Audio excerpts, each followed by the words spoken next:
We have a viewer from Pope County who wants to know about the Concealed Carry Reciprocity Act. This viewer is, and the Hearing Protection Act of 2017. This viewer, I think, is opposed to both of those, but is wondering what the status and outcome of those bills are. And I believe you've been involved in. Yeah, well, I'm a supporter of the reciprocity bill because I think, I used to have a concealed carry permit. I don't anymore, but I think it's a problem when you're trying to cross state lines and enforce the law and so forth. It passed the House, but it's not going to pass the Senate. So it's not going to happen. It's like anything else in gun control. I don't think it's so politicized that I don't think anything will happen.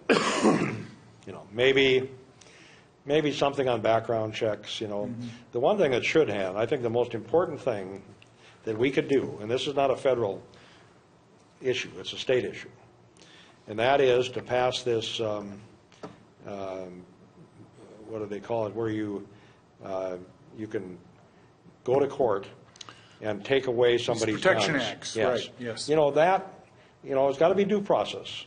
You can't just let the cops do it, but if a family or somebody in the community thinks that somebody is dangerous or mentally ill, you can go to court and the judge can decide to take the guns until this thing is stabilized.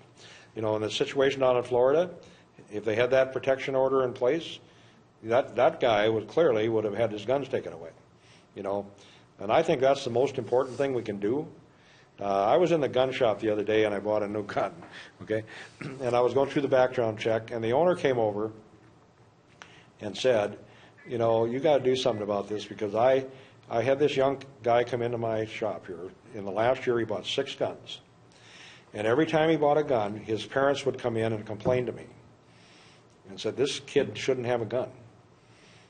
But he passed the background check. And there was nothing they could do. He legally had to sell it to him. And that's another thing. The background checks don't have all of the information in them that they need because the states are not providing it.